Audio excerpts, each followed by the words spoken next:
Hello and welcome to the Ja-Nae Duane Show, where she explores the systems that shape human behavior and society through the eyes of technologists, scientists, executives, and leaders. From the algorithms that govern our digital lives to what the future of work will look like, we'll be taking a closer look at how these systems function and the implications they have on our lives. Welcome to this episode of the Ja-Nae Duane Show, where we dive into the murky waters of misinformation and cybersecurity. Our guest is someone, honestly, who has seen it all. So he's battled disinformation campaigns, hacked his way to glory, and still has found time to teach the next generation how to do it right. Dr. Pablo Breuer is a man who could probably outsmart your computer in his sleep. And his resume, in many ways, reads like a superhero's origin story. So 22 years in the Navy, stints in the NSA, U.S. Cyber Command, and oh yes, he has won the DEF CON Black Badge more than once. Pablo has done more to protect our digital world than anyone else I can even imagine. And so with that, please join me in bypassing the firewall and sitting down and talking to Dr. Pablo Breuer. Well, Pablo, how are you doing? I'm well, Ja-Nae. How are you? Thanks so much for having me. Oh, well, thanks for being on. As I had mentioned to you earlier, you are my first guest on this podcast of what I consider, I don't know, most people that I admire and want to chat with. So it's just an excuse to chat with more. So I hope you don't mind that. That's very flattering. I'm just glad that we can hang out and drink coffee and talk. Yes, that's the way I'd prefer all life to be. But, I was thinking about this and preparing for the show today. You and I have run in similar circles now for the past few years, and I know very little about your journey into cybersecurity and into where you are today. So I was wondering if you'd be willing to sort of share a bit of that. I don't know if it's meandering path, but share a little bit about that journey. No, I'd be happy to. When I talk to students, I always get asked this question, and the first part is where the students cheer and the teachers cringe, but I will be very honest about this. So I am a bit of a weirdo. I've been doing what we now call cyber for a very long time, much longer than I like to admit. And the way I got started was, early in my youth, I really liked computers and video games. And I'm going to date myself and say when I was a kid, used to be able to rent computer video games on floppy disks. And the problem with that was that, you could rent them a week at a time and then you had to, return them. Is this from a library? Where would you rent them from? Again, I'm going to date myself. So yeah, they were like rental places, like you used to be able to rent movies, except these places were for video games, right? And so I would go and rent the games because I couldn't afford to buy them, and then I couldn't finish the video game in a week. And you couldn't really copy them because they had some sort of copy protection on them, and it was something like they'd come with these 400-page manuals that go, hey, go to page 53 and look at the 13th paragraph and give me the 37th word. And if you did that, then it would let you play. And well, I wanted to keep playing, so I got into programming and cybersecurity by figuring out how to break the copy protection so I could keep playing the video games and pirate the video games. Sorry. And then, that progressed later on. There were the bulletin board systems with dial-up, and way back in the before times, the long distance was a little weird. So you could call maybe 10 miles in one direction, it was local, but calling 2 blocks in the other direction was long distance, and you didn't really know. And so I racked up some high phone bills, and got my butt whooped by my parents a couple of times, and so had to figure out a way around that. Um, and then, I just progressed. I kept teaching myself. I was very lucky in high school. They were running a research project on the effects of high tech equipment on education. And at the time, let me set the stage. High tech equipment included the very first Sony Mavica, which actually took digital pictures and put them on 3.5-inch floppy disks. And we had, two super VHS recorders with a mixing board, and we had computers with Windows 1.0, radical stuff. And then ended up working for a software development firm that developed what we called at the time AI. Haha. It was expert systems for Fortune 500 companies. And so I really got to play with a lot of technology, got to really tinker with it and figure out how it works. And then I joined the Navy and got my computer science degrees. Got to work at the NSA on the Red Team. Got to help stand up U.S. Cyber Command. Got to be the very first Chief Information Security Officer for U.S. forces in Afghanistan in 2004. And Navy was kind enough to send me to get a master's degree, and then send me back to my alma mater to teach computer science and cybersecurity. So I taught assembly programming and exploit development and malware reverse engineering and threat hunting and all the uber geeky things, and just got to keep doing it from there. So I've been very lucky. That's amazing. Of those experiences, which ones stick out to you as at least one of the most seminal ones that has put you where you are today? Because when I read your bio and even hearing you talk a little bit about your experience, like to even be on the Red Team, these are phenomenal experiences. But what's really helped cultivate your path to where you are right now? I'm going to have to say the Red Team, but probably not for the reason that you think. I was fairly young at the time. The fact that the NSA had a Red Team was still a very closely guarded secret. And actually, could you explain to folks who might not know, like you and I know the Red Team, but could you explain to folks who might not know the Red Team? It was the best job ever. I got to lie, cheat, and steal and be completely authorized to do it. Right. I got to do things that would otherwise be illegal, and I had permission.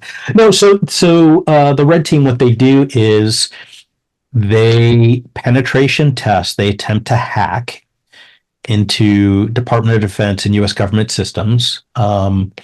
Usually no notice. They're given authority to do this by the Secretary of Defense.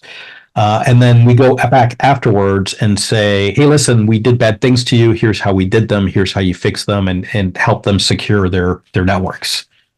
And so like a lot of, people that get into cybersecurity and into hacking, I thought it was awesome. I got to, lie, cheat, and steal for a living, and do really sneaky, dirty, underhanded things to good people. At first that was its own reward. And then as I got, a little bit further in the tour, I started getting worried going, nobody should be able to hack into these systems. These things are all horribly, horribly fragile and broken. And that really got me going on I really need help fix these things. And I think that really, as I got a little bit older and realized, how much work needed to be done in building better, more secure systems. I think that was really seminal. Going to Afghanistan was a seminal thing because, that's a no-fail mission, right? You had active combat operations, and you had men's and women's lives that relied on those systems operating correctly and not being compromised. That was a really important one. I really enjoyed my time getting to go back to teach NPS. The students were amazing. And it was really great to see things that were considered, black magic when I knew them at that age, right? There were now textbooks on how to do these things, right? So the students were much smarter at their age than I was at that age. And And then SoftWorks was wonderful because I got to work really weird, bizarre, crazy problems that, you know, special forces would show up and go, "Hey, listen, we don't know how to do this thing, right? We need to hit this capability, and there's nothing on the shelf. Build something." So it really, I've been very lucky. I've had a bunch of unique experiences, and they all kind of got me on this path, or helped direct me in this path.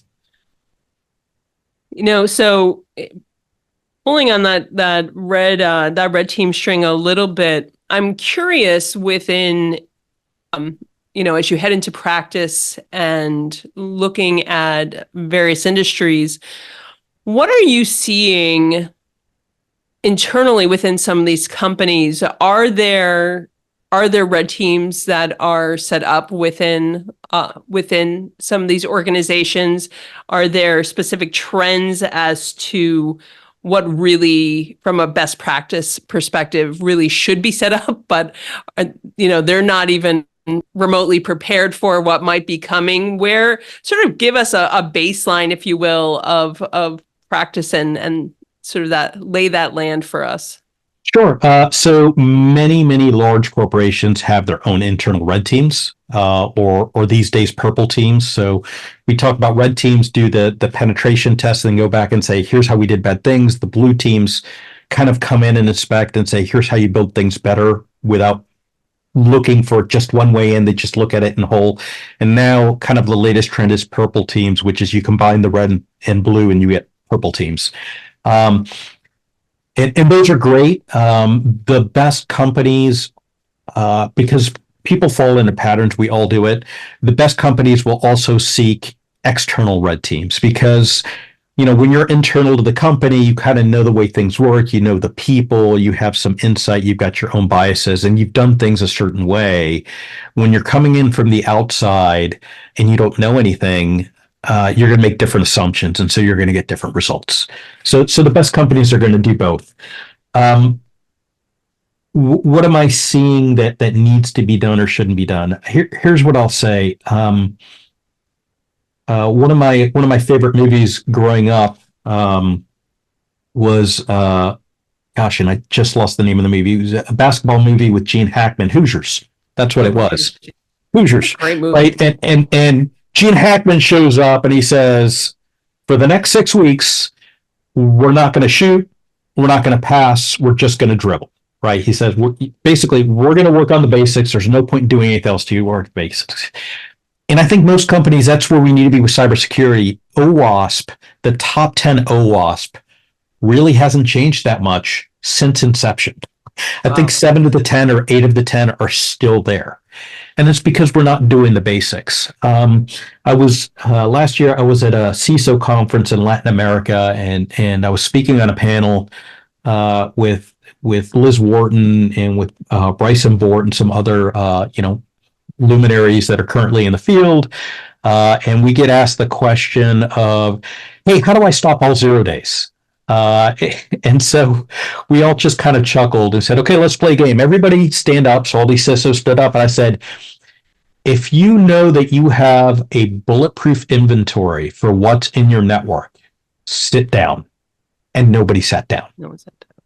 And so if you don't have a good inventory, if you're not doing those basics, you're really not going to progress. It's really going to be the simple thing. And if you listen to talks from other luminaries, I believe it was James Joyce that gave a talk, maybe 15, 20 years ago, talked about how the NSA gets into systems for penetration testing purposes. They said, we get into your networks because we know them better than you do.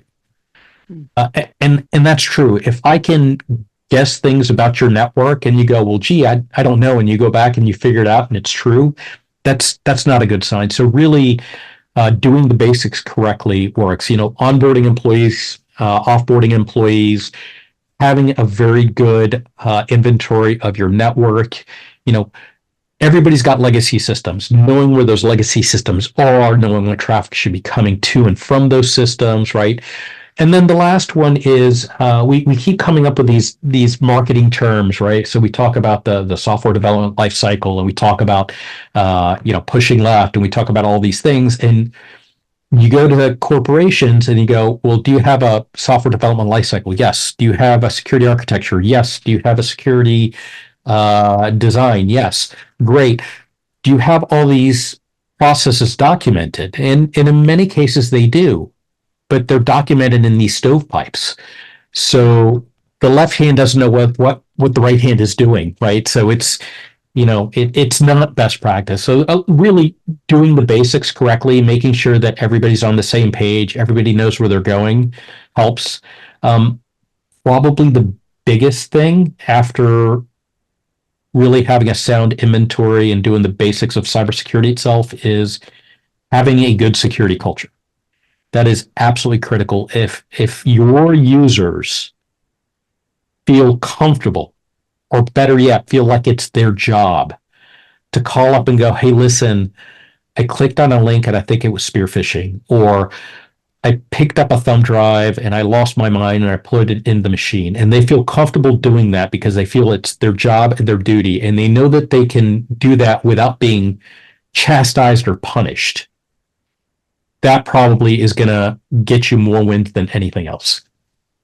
I'm really glad that you brought up two things, both legacy systems and also creating that cyber culture, or that security culture, as you called it. What I have found within organizations is that many do not know where their legacy systems are, or there's just a handful of people, and there might be one guy that's left throughout the years who knows where the bodies are buried. And I see that more often than not. So it's one of these things where, there's a lack of knowledge transference that occurs, and just a lack of I'll say transparent documentation within the organization. So it's interesting to hear you say that. So next to, how do I get into cyber, and how do I protect myself from all 0 days? My other favorite question I get usually from students is, hey, how do I get one of those, big paying jobs, like right out of college? And my answer is always the same. It's go back and learn how to program COBOL on mainframes. Oh my gosh. Because you will be golden. I guarantee you, if you know how to program COBOL on mainframes, I can find you a job making six figures day one, and you are never being let go, because so much of the critical things that happen at very large corporations happen on these mainframes with software that was written 40 years ago that hasn't been touched because nobody knows COBOL. No one knows. And so, the lady or the gentleman that's getting to, age 65, 70 and retiring that's it. They're the last bastion of the COBOL knowledge. So there you go. Yeah. So if you want the competitive edge, now you know. It's true, though. It's unfortunately that's the case, but it's true. So thinking about now heading over to thinking about creating a culture of security. And this was a question I wanted to ask you. What are some of the ways in which organizations can encourage that, as well as encourage security literacy, right? Because I find that most folks, they go through a training, but they don't know, and it's not ingrained in their heuristics, as if you actually have that culture. So how does an organization really start to create a robust culture like that? Okay, can I start with how not to do it? Yeah, sure.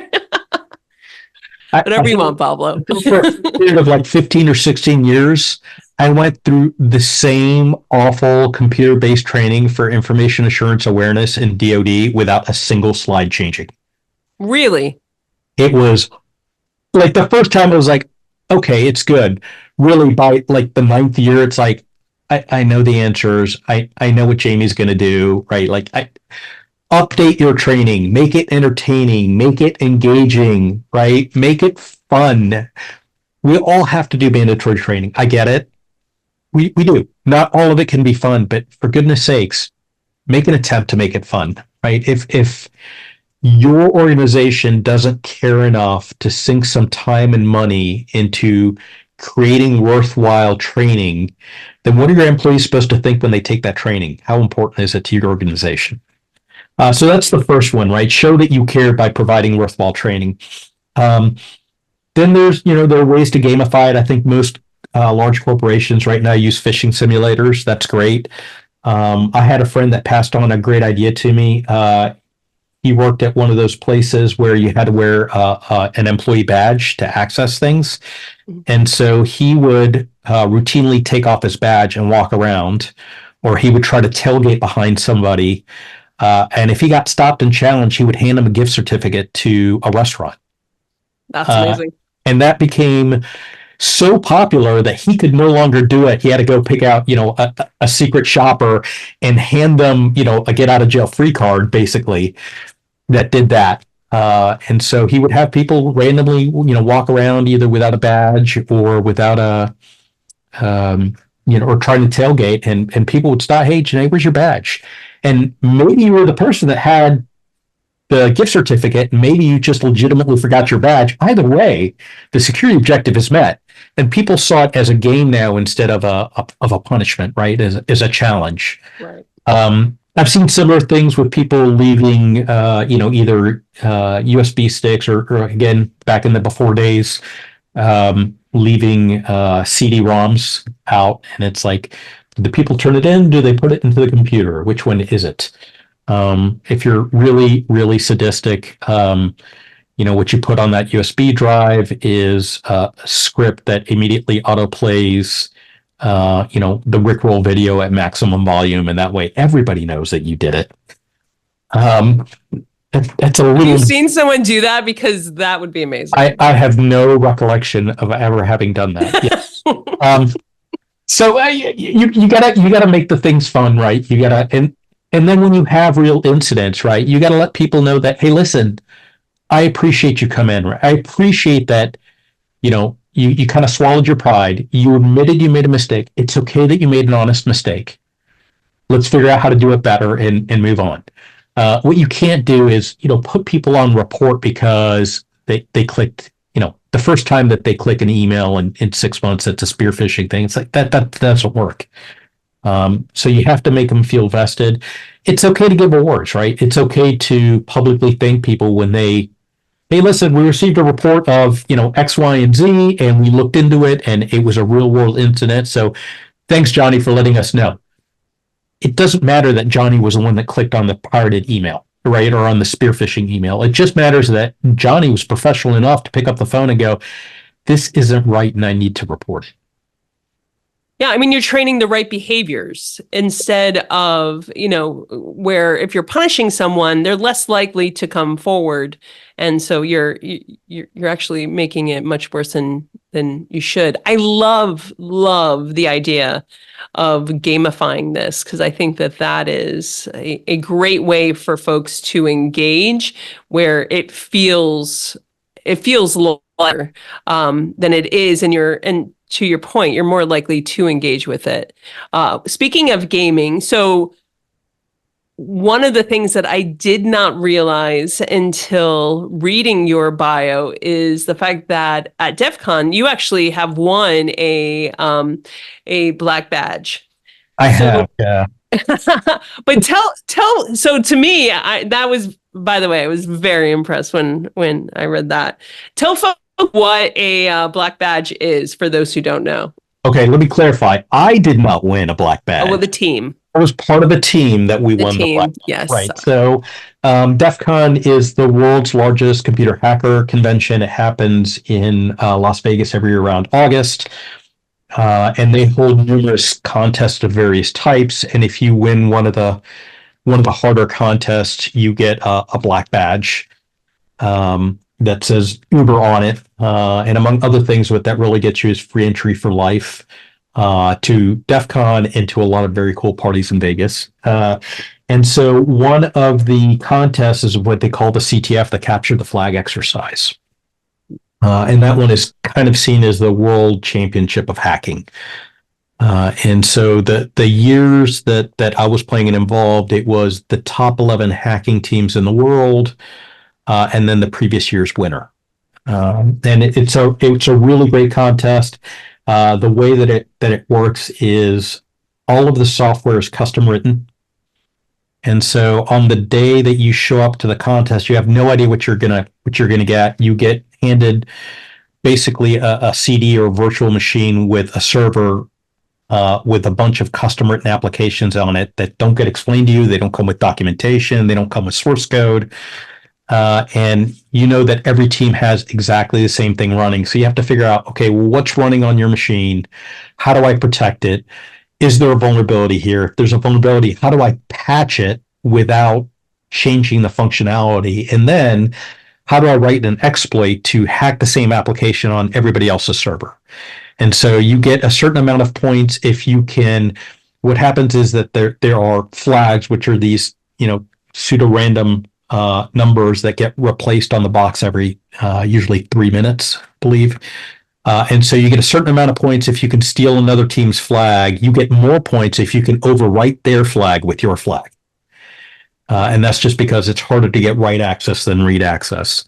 And so it is, 2.5 days of looking at a lot of assembly code and not sleeping and eating like a teenager. But honestly, sounds like so much fun. It is an absolute blast. It really is a great time. That's what I spent probably 10 years doing that with the team I was part of, or with various teams. And it is a good time. And every year you walk away going, I need to learn about this, and I never want to do that again. And then you just go back the following year. And then you go back. But it is. You talk about motivation for, you get to a point, it's like, well, what do I want to learn next? It's, well, you want to learn about whatever, puzzle kicked your butt last year. It's like, right. That's not going to happen again. That's right. That's right. I love it. So I want to switch gears a little bit and talk about the role that mis and disinformation play within cybersecurity. This is the area in which we have where we met. But I'm really interested in where you're seeing sort of the state of disinformation, particularly within industry. I know you and I both work or have worked within agriculture. What are you seeing out there right now that has your, I don't want to say has your hairs on end, but at least has raised the flag? Wow, a lot of things. First of all, I'm going to say something radical and problematic, which is all cyber operations are influence operations. And the reason I say that is at some point, even when you're hacking a network, you're trying to get somebody to open an email, open a document, answer a question on the phone. But more importantly, the end result of what you're trying to do is you're trying to change somebody's perception, usually the user at the other end of the network. You're trying to change their perception in such a way that they either make a decision that's advantageous to you or don't make a decision that's advantageous to you. Right. So, when you watch the bad hacking movies and the hacker goes in there and shuts off the lights, why do they do that? Well, it's not because they want to make it dark, right? Most of us aren't afraid of the dark. What we are afraid of is that somebody is so deeply rooted in our system that they can change something as basic as our lighting, right? Like, if you can virtually go in there and flip my light switch, what else can you see? What else can you do? So I started really looking at countering disinformation in 2017. I was, at the time, I was still in uniform. I was at SoftWorks in Tampa, Florida, which is U.S. Special Operations Command Innovation Space. And once a quarter, we would hold what we called a radical speaker series, where we examined something that represented either an asymmetric threat or opportunity to the country. And so in 2017, we did disinformation and deepfakes. So we brought in people from all over the world.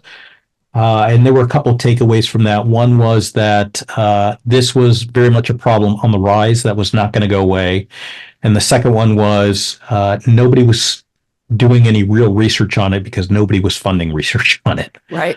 And so I sat down with my dear friend, Sarah Jane Farmer, also known as Sarah Jane Terp, and we started working on a framework for how do disinformation attacks happen, what are the tactics, techniques, and procedures, and then what things can be done to either counter those or dissuade those things from happening. What I want to be clear about is the framework, which we call Disarm, and you can find at disarm.foundation, doesn't tell you what is and what is not disinformation. What it does is once you find disinformation, or if you're worried about disinformation happening, what can you do about it proactively? And then if disinformation comes out, what can you do with it to respond? And we'll link that in the show notes, by the way. I appreciate that. Thanks. And it is open source, right? I'm not trying to sell anything here, so that's important. So we are seeing many more types of disinformation attacks, right? Without getting too political, we have a presidential election coming up. We saw a fantastic number of what we call pink slime accounts stand up. What are those? Pink slime accounts are these disinformation factories, and the name comes from this disinformation that came around for this filler that gets used in meat that people called pink slime because they wanted to dissuade people from accepting it. And so what they are is they're quote unquote news, but it's illegitimate. They put out disinformation narratives. And what we've seen is a number of disinformation pink slime accounts come up, rivaling the number of legitimate news accounts, right? And somebody's going to go, what's a legitimate news account? However you define a legitimate news account, right? Whether you're a Fox News or CNN or, things that people might consider, you can look at it by orders of magnitude. You've got the same. I'm not going to get into trivialities of ones and zeros on that. So I am concerned about that. There's election stuff, there's vaccine stuff. There's been at least 3 cases that I'm aware of where somebody used deep fakes to embezzle large amounts of money via a cyber attack. So the first case I'm aware of was in the UK. That was about 250K. There was another one in the Middle East that's up to 250 million. Are these from individuals or from organizations? From companies. Okay. Companies. So in the first one, they made a deep fake of a CEO of a company that they were partnered with. And so they made a deep fake call and were able to get them to transfer money to an illegitimate account. The second one was also very similar. And there was recently another one. Who was it? There was recently another one where they tried to do a deep fake voice call and it didn't quite work out. But what that says to me is that it's becoming more common. LastPass, that's what it was. Somebody tried to clone the voice of the CEO, and it's becoming that technology used to require like a Hollywood studio.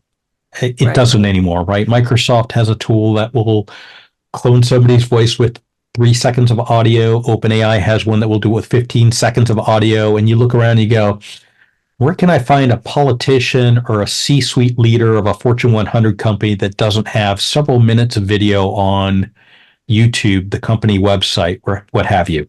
And every year it gets easier. We're doing it with voice. In 3 years, we're going to be doing it with video. 3 to 5 seconds of video, and we're going to be doing it on our smartphones, just because that's the way things go. And unfortunately, what we've done is, in order to get past some of the challenges we have with authentication on the cyber side, is we go, well, the backup is we'll call the person. Right. Well, what happens when you can no longer believe your ears and no longer believe your eyes? Right. So you call them and you get a Zoom call and you get me, but it's not really me. So those things. Yep. Well, no, it's really interesting where, I'm running studies right now using HeyGen and 11 Studios, and it's very hard to distinguish between the real video that's being used and the deep fake. So, and people are, just to your point, getting socially engineered on a personal level as well as within organizations. Yeah, and it's, I don't even have to directly socially engineer somebody in your business, right? So I gave an example at my 2019 Black Hat talk of, imagine you're a company that sells networking equipment, and I put out a deepfake video where your CEO is talking to, a man in black who and it makes it sound like you are intentionally putting in backdoors into your networking products for country X, and you're selling to country Y. Are they going to buy your stuff? Right. Right. Or, you make baby formula and you put out that your competitor has salmonella. Right. I have to have no proof whatsoever. Yet if I'm a mom and I know that company B, there may be salmonella, and company A, there's no accusations of salmonella, whether there's any truth to it or not, I'm going to buy company A because there's no cost to me, right? As a consumer, there's a lot of cost to company B who's losing all of this. And so we're starting to see that. You mentioned agriculture. We see a lot of that stuff where players are using it for unfair trade practices and technical barriers to trade. And you can see it, the well-known ones are when we talk about things like GMOs, or we talk about things like organic. What they say is one thing, what it means is something else entirely, and it misleads consumers, but people go out of business. Yeah, and it erodes trust. So it makes me wonder, as we head and wrap up, I'm really curious as to what your thoughts around the future of cybersecurity looks like. How do you and I have, I know we have a shared passion around cognitive security. Because there's definitely a aim to identify ways to increase that for the individual. But where do you see the future of cyber and cyber warfare going over the next, I'll say over the next 5 to 7 years? Yeah, so I will tell you that I personally hate the term cyber warfare. Oh, why? Tell me.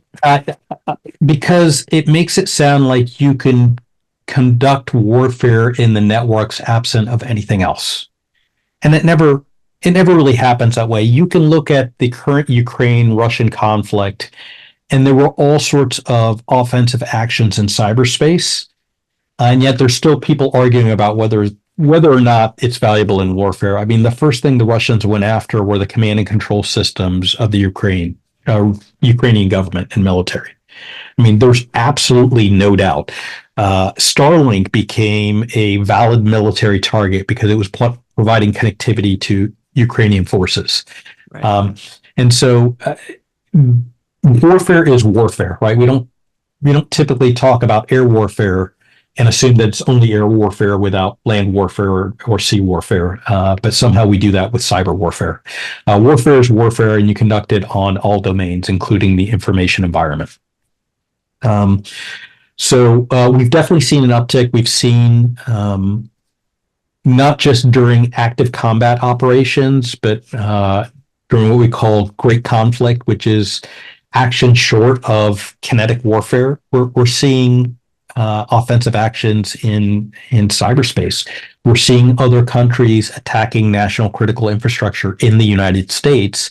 Maybe they're not having negative actions yet, but they're definitely implanting capabilities there so that if things do go kinetic, they can take actions and have effects.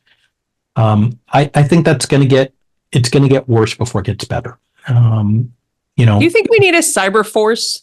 I absolutely think we need a cyber force. I'm going to make a lot of people upset here. I think DoD has done an absolutely horrendous job with cyber, and there's several reasons for that. But one of the reasons is that we we've always given kind of like short shrift to cyber.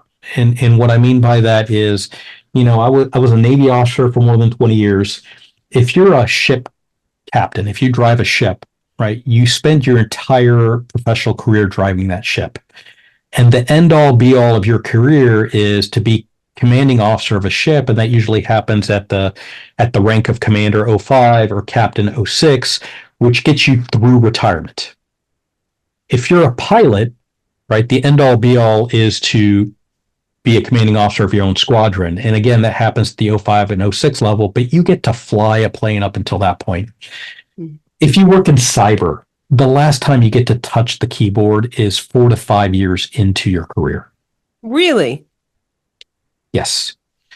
And so I think we're doing a horrible disservice. And then on top of that, most of the services, some of the services do this better than others. Most of the services is like, well, you get to do cyber, but now you have to go out and do traditional communications. Or, hey, you get to do cyber, but now and by cyber, what I really mean is computer network warfare or computer network operations. You get to do computer network operations, but then you've got to go out and do traditional cryptography or traditional radio battalion stuff. And these skills are so perishable. And the state of play and technology changes so quickly that if you're out of it for 2 years, you're almost starting at ground zero when you come back. So we've got to stop doing those things. We absolutely need a cyber force. It needs to be dedicated. And there are lots of ways to do that. One would be to stand up a dedicated cyber force that's a completely separate force, like Army, Navy, Air Force, Marines. That would be my preferred, but politically it might be more palpable to follow a special forces model where it's, U.S. Cyber Command becomes a functional, what we call global component commander, and then all the services give their cyber people to U.S. Cyber Command, and U.S. Cyber Command man trains, equips them, and gives back functional units to the services. That would also be acceptable. But what we're currently doing now in most of the services just isn't going to cut it. And the proof is in what's going on in the real world right now that we hear about. Wow, a ton to really consider. I have one last question for you, Pablo. As we move into an interplanetary race, what are some of the cyber considerations that we should start to think about now? I know that we have some friends who are dealing with space security, but yeah, what are some of your thoughts as we're heading in that direction? Yeah, I will tell you that cybersecurity and space are not good friends right now. I've had the opportunity to hack space systems as part of a red team, and I've never failed to do that. And it's not because I'm so darn good. It's because until very, very recently, the going in assumption for designers was that you needed to have a space program in order to affect satellites. And that is just not the case. So people forget that there are two portions to a space vehicle. There's the space vehicle that is up in space, orbiting the Earth at whatever altitude, and then there is the ground control station. And the reason that the ground control stations have these huge antennae is because you need to, when you transmit from ground to the space station or the satellite, you need to transmit at huge power to get through the atmosphere and to reach the space vehicle. And the reason you need on the reception end is because these things are in space, and it costs a lot of money to get things into space. Their transmission power is lessened, so you need much bigger ears to hear the signal on the ground that gets transmitted. And so you can really do bad things to satellite by either blinding the ground control station, right, which you can do with, a high power amplifier and an antenna on a van pointed right at the ground control station, or blind the satellite if you know where it is in orbit, and you can do the same thing with orbit. And because these things are expensive, there are certain requirements for insurance, right? You don't want to completely lose a satellite if you lose communication because of your high security pencil beam using, nation state encryption. If you can't contact it, you don't want to just lose it. You want it to go to progressively less secure modes until you reattain it. Well, when you go to less secure modes, now all sorts of other possibilities open up. Right.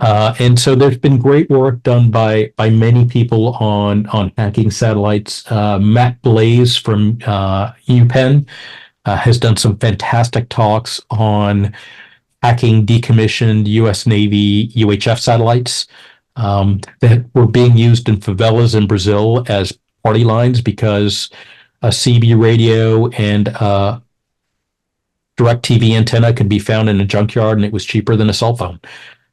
The other thing is that when you look at the protocols that get used for satellites and the networks that get used in satellites, the network within the satellite itself uses a bus architecture.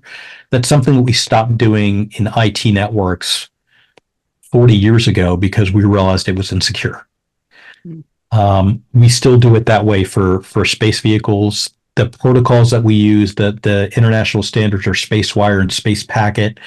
There are horrible vulnerabilities in those protocols that I won't get into. We probably need updated protocols. And then the last one, I'll throw in a bit for my dear friend, Dr. Mike Lipstein, who works on the policy front of this. We don't have good policies. We have an agreement from 1967 that really hasn't been updated since, that talks about not weaponizing space. And we know full well that both China and Russia have done that. They've weaponized space.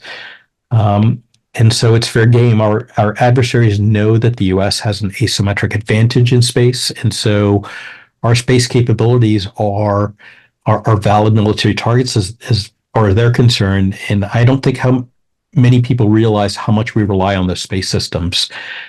Things like GPS timing are absolutely critical for things like modern encryption systems that need very precise timing to do things like, frequency shifting, right? And so if we lose GPS, we've got significant issues, not because of the positioning, but because of the timing. Yeah, there's just tons. I didn't realize how much room for improvement there was, but this is, as always, Pablo, this has been eye-opening. I want to thank you very much for your time, and thanks for coming on the show. Thanks so much for having me, Ja-Nae. It was fun. Take care. Thanks for listening to the podcast. You can find us on all the major podcast platforms and at www.janae.io, as well as on YouTube under Ja-Nae Duane. See you next time.